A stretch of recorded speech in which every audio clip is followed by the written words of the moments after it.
सागरपुर थाना वीडियो मामले में एक्शन, महिला एसआई सस्पेंड, एसएचओ और एसआई लाइन हाजिर, विजिलेंस जांच के आदेश। सागरपुर थाने के अंदर का वीडियो वायरल होने के बाद दिल्ली में एक बार फिर पुलिस और वकील आमने सामने आ गए हैं। वीडियो वायरल होने के बाद गुरुवार को बड़ी संख्या में वकील सागरपुर थाने के बाहर जा पहुंचे और दिल्ली पुलिस के खिलाफ नारेबाजी की। प्रदर्शन कर रहे वकीलों ने पुलिस कर्मियों पर कार्रवाई की मांग की है और कार्रवाई नहीं करने पर शुक्रवार को होने वाला वकीलों का प्रदर्शन रद्द। वकीलों के ऐलान के बाद गुरुवार देर रात दक्षिण पश्चिमी पुलिस आयुक्त ने कार्रवाई करते हुए एसएचओ सागरपुर और एक महिला एसआई को लाइन हाजिर कर दिया, जबकि एक महिला एसआई को सस्पेंड कर दिया है। पुलिस आयुक्त ने सभी पुलिसकर्मियों के खिलाफ विजिलेंस जांच के आदेश भी दे गए हैं। कार्रवाई के बाद वकीलों की समन्वय समिति ने शुक्रवार को होने वाला प्रदर्शन रद्द कर दिया है। डीसीपी अमित गोयल की तरफ से की गई कार्रवाई। इस कार्रवाई की जानकारी खुद दक्षिण पश्चिम जिले के डीसीपी अमित गोयल की ओर से डिस्ट्रिक्ट कोर्ट बार एसोसिएशन और नई दिल्ली बार एसोसिएशन को पत्र लिखकर बताया गया कि वायरल वीडियो के मामले में जांच शुरू कर दी गई है और दोषी पुलिसकर्मियों के खिलाफ कार्रवाई की जा चुकी है। साथ ही सभी थानों में को निर्देश दिए गए हैं कि भविष्य में इस तरह की घटनाएं दोबारा ना हो। इसके लिए स्टाफ को संवेदनशील बनाया जाए। हालांकि पुलिस की इस कार्रवाई के बावजूद वकीलों में नाराजगी देखने को मिली। All district court bar association और नई दिल्ली बार एसोसिएशन से जुड़े वकीलों ने सागरपुर थाने के बाहर प्रदर्शन किया।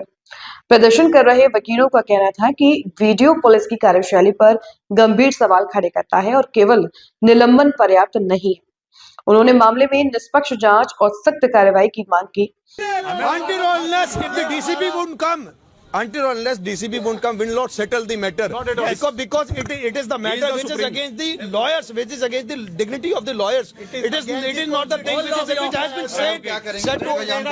100% दिल्ली के वकीलों ने ठान लिया है, जब तक ये बात नहीं होगी, जब तक वकीलों को पीटा नहीं जाएगा, जब तक वकीलों को 107 में बंद नहीं किया जाएगा, जब तक यहाँ से दिल्ली के वकील हटने वाले नहीं हैं। और डीसीपी साहब जब तक नहीं बताएंगे तब तक क्या उल्लाके बंद कर देंगे। तुझे न्याय चाहिए? नहीं, पैसा लेके आ। डीसीपी साहब फुटेज लेकर औकात बताएंगे तब हम सीसीटीवी फुटेज लेकर आएगी तो मुकदमा दर्ज करेंगे और तेरे वकील को कौन देखेगा? देख लेंगे। आ गए तेरे वकील, कर लो हमें बंद, लगाओ 751। महिला हो गए, तुझे महिला की पीड़ा समझ में नहीं आई? भाई जी अभी सेकंड एसएचओ आए हैं, उन्होंने कहा कि उनके खिलाफ एक्शन होगा। हमने कहा सर आप तो एक्शन कर ही नहीं सकते उनके खिलाफ, because you are not superior to the SHO, the superior is the DCP. Let the DCP has come forward to this Sagarpur police station. Let he has to discuss with one complaint. One complaint. I have filed one complaint. I have filed a complaint in the morning to the DCP, giving a copy to the Commissioner Police of the Delhi. There is no still response I have got. email पर अभी नहीं है। हम लोग अभी अपना एक representation और रिटर्न कंप्लेंट जो है वो डीसीपी ऑफिस से उसको डीडी कराने के बाद ही यहाँ से जाएंगे। पहले हमें डीसीपी साहब यहाँ आएंगे तभी मिलेगा। वकीलों से बात करेंगे, मुद्दे को जानेंगे, उसके बाद ये बात सुनी जाएगी। सीधी सिंपल एक डिमांड है, एसएचओ और 2 पुलिस कर्मचारी जो महिला पुलिस कर्मचारी है उनके खिलाफ सख्त एक्शन होना चाहिए। सस्पेंड होना चाहिए एट दैट टाइम इंसिडेंट, उसी टाइम एट दैट टाइम नहीं, अभी नहीं है, उसको सस्पेंशन मिलता होना चाहिए। तीनों लोगों का एट दैट टाइम सस्पेंशन होना चाहिए और पीड़िता की बात सुनी जानी चाहिए। जो एलिगेशन है उसको जो एलिगेशन उसने कंप्लेंट में दिए हैं उस पर एक्शन होना चाहिए और तीनों पुलिस कर्मचारियों के खिलाफ एक्शन होना चाहिए परमानेंट। इनको एट द टाइम इन लोगों को सस्पेंशन होना चाहिए और उनके खिलाफ ट्रायल चाहिए। डिपार्टमेंट इंक्वायरी होनी चाहिए इनकी, ताकि इनका पता चले कि किन लोगों ने क्या किया है। देखिए मैडम, एक मिनट मैडम, एक चीज और बता रहा हूँ, ये देश कॉन्स्टिट्यूशन से चलेगा। ये पुलिस स्टेट नहीं है, ये पुलिस स्टेट नहीं है, ये कॉन्स्टिट्यूशन से चलेगा, संविधान से चलेगा। और संविधान कॉन्स्टिट्यूशन हमें राइट देता है कि हम अपने किसी भी विक्टिम के साथ थाने जा सकते हैं, उसकी बात सुना सकते हैं, उसके पक्ष बता सकते हैं और जो लीगल रेमेडी है हम उसको बता सकते हैं। ये पुलिस कर्मचारी हमें, आपको या किसी भी आदमी को थाने में आने से कैसे रोक सकेंगे? थाने में नहीं आ सकता, नहीं घुस सकता। एक रेप पीड़ित विक्टिम लेडीज आई, सबसे निंदनीय बात, 2 लेडीज एसआई ने उनके साथ दुर्व्यवहार किया। 2 कोड़ी वकील को देखा, 2 कोड़ी के अंदर नहीं घुस सकता, वकील लूटते हैं। मैं ये कहता हूं जितने ऑफिसर हैं, ये थाने में जो ऑफिसर बोल रहा है, उनकी संपत्ति की भी जांच कराई जाए। आय से ज्यादा संपत्ति इनके पास बन जाती है, उनकी संपत्ति की भी जांच कराई जाए। और उनको क्या ट्रेनिंग दी जाती है, एक आम आदमी के साथ क्या व्यवहार किया जाता होगा, एक आम आदमी को आदमी समझते नहीं। और वकीलों के बारे में ऐसा बोल दिया तो ऐसे तो ये बहुत से केस अपने आप ही धमका के सेटल कर देते हैं, कोर्ट में भी नहीं जाने देते, किसी विक्टिम को भी न्याय नहीं मिल सकता। क्या नहीं देखिए, और कहाँ जा रहा है समाज। ये तो वीडियो आ गया, अगर ये वीडियो नहीं आता, एक आम नागरिक होता तो दिल्ली क्या व्यवहार होता है यार, आप उस चीज को सोचो, वो चीज सोचो। आज 10 बजे लाइव डाली थी, मैं राकेश कौशिक अकेला आ रहा था, ये भाई आ रहे हैं और लाखों एडवोकेट पीछे आ रहे हैं। थाने में हमने घुस के दिखाया, अकेला मैं घुसा, सारे भाई हुए मेरे साथी, उसे रोनी कोट से आए, द्वारका से, सब आए, हम घुस गए। अब ये बता दे, अब ये कहते हैं जी वकील पैसे का लालची होता है। मैं कहता हूँ पहले मेहनत करते हैं, पहले पढ़ाई करते हैं, उसके बाद पैसे लेते हैं। और आप किसी भी रेड लाइट पे 100 रुपए ले लेते हो।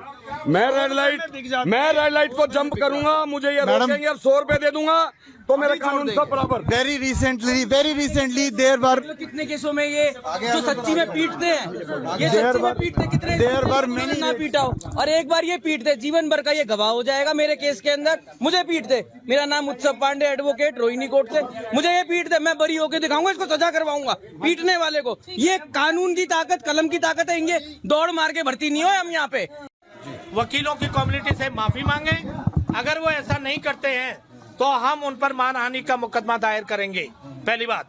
दूसरी बात, उन्होंने पूरे जुडिशियल सिस्टम को हिला के रख दिया है, जबकि सुप्रीम कोर्ट की गाइडलाइन है कि कोई भी महिला जो है वो अगर आती है और वो कहती है कि मेरे साथ किसी तरह का कोई अपराध किया गया है, तो पहले इनका फर्ज ये बनता है कि उसके एफआईआर दर्ज करें। इन्होंने वो सेक्सुअल हरासमेंट की विक्टिम थी, उसको स्टेटमेंट खाली कागज दिया साइन करने पे मजबूर करने के लिए।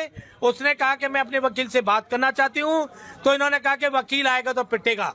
वकील की औकात क्या है, वकील 2 कौड़ी के होते हैं, वकील गलत ज्ञान देते हैं। जो वकील पूरे सिस्टम को, जुडिशियल सिस्टम में मदद करते हैं चलाने में, जो वकील आईएएस और आईपीएस ऑफिसर्स को भी ट्रेनिंग के दौरान आईपीसी पढ़ाते हैं, सीआरपीसी पढ़ाते हैं, ये सारी चीजें पढ़ाते हैं, एविडेंस एक्ट पढ़ाते हैं, अभी जो बीएसए हो गया है, उनकी पूरी संस्था को इन्होंने चैलेंज कर दिया। जबकि एसएचओ साहब को ये भी नहीं पता है कि 107-151 जो था वो अब चेंज हो चुका है। ठीक है, इतना भी इनको बेसिक ज्ञान नहीं है। एंड एक बात बताइए कि अगर एक रेप पीड़िता आती है अपनी कंप्लेंट कराने के लिए, वो कंप्लेंट करवा रही है और वो कह रही है कि मुझे यहाँ पर इस वक्त चाहिए यहाँ पे एडवोकेट, उसे कहते हैं एडवोकेट नहीं आएगा, एडवोकेट तेरे को भड़काएगा, एडवोकेट भड़काएगा, तू बात करेगी, सेटलमेंट कर ले, ये कर ले, वो कर ले। और एडवोकेटों की कोई औकात नहीं होती, नहीं मानेगी, इनको तो हम परमिशन तक नहीं देते, हमारा संतरी तक घुसने नहीं देता। आज इनके संतरी कहा गए, घुस तो गए हम अंदर। अब दूसरी बात ये कि अगर एक रेप पीड़िता के साथ ये इस कदर बात कर रहे हैं, यहाँ के एसएचओ की जो लैंग्वेज है उसे हम लिटरली रिडिक्यूलस मानेंगे। उसको एसएचओ की पदवी से अभी के अभी नीचे गिराओ, पहली चीज। दूसरी चीज, वो जो लेडीज पचड़ कर रही है, जो भी वो एएसआई लेडी है, जो भी है, हाँ एसआई क्या नाम है उसका, जो भी नाम है, व्हाट्सएवर, ये बताओ, एक लेडी को लेडी से भी बात करने की तमीज नहीं है। वो ये कह रही है बैठी रहे आराम से, नहीं तो ये कर दूंगी, न्यू तो तेरे को यहीं पे पीस दूंगी, न्यू कर दूंगी, सेटलमेंट कर ले। वकील जो होते हैं पैसा खाते हैं, वकीलों की कोई औकात नहीं होती, वकील 2 कौड़ी के होते हैं। अब हम वकील 2 कौड़ी के वकील, हम तो अंदर आ गए, अब ये अपनी कौड़ी दिखाएं और अंदर आकर दिखाएं, ठीक है। और वकील जो है, वकीलों को हम पीटेंगे, इनको बोलो we are the officer of the court, we are not a choose, ठीक है ना। और ये अपने जिसमें है ना उसके अंदर ही रहें, उसमें से बाहर ना निकलें।